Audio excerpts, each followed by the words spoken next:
This channel does not promote any violent, harmful, or illegal activities. All content provided by this channel is meant for an educational purpose only. বাংলাদেশে কট্টরপন্থীদের নিশানায় আবারও ভারতীয় high commission. ঢাকায় ভারতীয় high কমিশনের সামনে রাস্তায় বসে বিক্ষোভ চলে। চট্টগ্রামে ভারতীয় ডেপুটি হাই কমিশনের অফিসে হামলা চালানো হয়। চট্টগ্রামে ভারতীয় সহকারী হাই কমিশনার রাজীব রঞ্জনের বাসভবনের সামনে বিক্ষোভ দেখায় উন্মত্ত জনতা। কট্টরপন্থীদের মুখে টানা ভারত বিরোধী স্লোগান শুনতে পাওয়া যায়। বিদ্বেষের আগুনে বাংলাদেশ পুড়ছে। কড়া নজর রয়েছে নয়াদিল্লির। বাংলাদেশের পরিস্থিতির উপর কড়া নজর ভারতের বিদেশ মন্ত্রকের। ভারতীয় হাইকমিশনে অফিসারদের নিরাপত্তা নিশ্চিত করাই প্রথম টার্গেট ভারতের। ঢাকা, চট্টগ্রাম, খুলনায় ভিসা কেন্দ্র বন্ধ।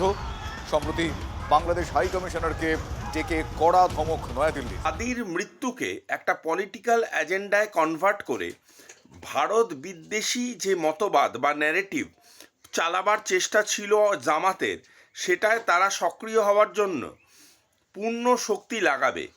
কারণ তারা জেনে গিয়েছে যে যদি বাংলাদেশে একটি রাজনৈতিক ভোট হয় তাহলে তারা কোনোভাবেই 20-25টার বেশি আসন পাবে না, এবং সেটা বুঝে যাওয়ার পরেই ভোট বানচাল করার যে প্রক্রিয়া তাতে তারা উদ্যত হয়েছে। এবং এই প্রক্রিয়ার মধ্যে দিয়ে তারা যেটা ভুলে যাচ্ছে সেটা হলো বৃহত্তর শক্তি ভারতবর্ষ এই গোটা ব্যাপারটাই ভীষণ শক্তিশালী চোখ দিয়ে কাছ থেকে পর্যবেক্ষণ করছে এবং দেখছে। যখন প্রয়োজনীয়তা হবে তাদের সাথে আলোচনা করে নেবে। সেটা কথায় হতে পারে, সেটা সামরিকভাবে হতে পারে, সেটা শুধুমাত্র অবজারভেশনের মাধ্যমেও হতে পারে। আরও একটা গুরুত্বপূর্ণ আপডেট আপনাদের জানাবো। যুবভারতী কাণ্ডে লিওনেল মেসির অনুষ্ঠানে যে মূল আয়োজক শতদ্রু দত্ত, সেই শতদ্রু দত্ত রিস্টার বাড়িতে এসআইটি এবং পুলিশের যৌথ তল্লাশি। প্রায় 3 ঘন্টা তদন্তের স্বার্থে শতদ্রুর বাড়িতে ছিলেন পুলিশ আধিকারিকরা। রিষ্টা থানার পুলিশও তাদের সঙ্গে ছিলেন। শতদ্রুর বিলাসবহুল 3তলা বাড়িতে তল্লাশি চালান তারা। পরিচারিকাকেও জিজ্ঞাসাবাদ করা হয়। আর কি আপডেট আমি জানবো, আমার সহকর্মী আশিক ইনসান এই মুহূর্তে রয়েছেন। আশিক, তল্লাশির পর এখনো পর্যন্ত কোন কোন বিষয়গুলো সামনে আসছে, এখনো পর্যন্ত সূত্র মারফত কি জানা যাচ্ছে? দেখো, আজকে সকালবেলায় তদন্তে আসে বিধাননগর পুলিশ কমিশনারেটের 5 জনের একটি পুলিশের টিম, এবং তারা প্রথমেই কিন্তু সেই শতদ্রুর যে বাড়ি রয়েছে রিসরার বাঙ্গুর পার্কে, সেই বাড়িতে যান এবং সেখানে তারা তল্লাশি চালান বাড়িতে। সেই সময় পরিচারিকা ছাড়া কিন্তু অন্য কেউ আর ছিল না। শতদ্রুর পরিচারিকাকে বহুবার তারা জিজ্ঞাসাবাদ করেন, যে যেমনটা আমরা জানতে পারছি যে এই যে ঘটনা, সেই ঘটনার সঙ্গে কোনো কালো টাকা আছে কিনা সেই বিষয় নিয়ে কিন্তু মূলত তারা তদন্ত করতে নেমেছেন।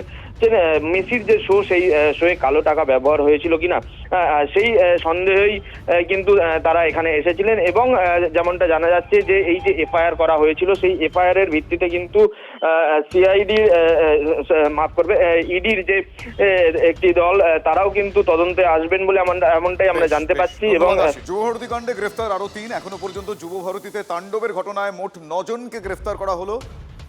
স্পেশাল ইনভেস্টিগেশন টিম গঠনের পরই পুলিশি তৎপরতা। লেকটাউন থেকে 2 জন, খড়দা থেকে 1 জনকে গ্রেফতার করে পুলিশ।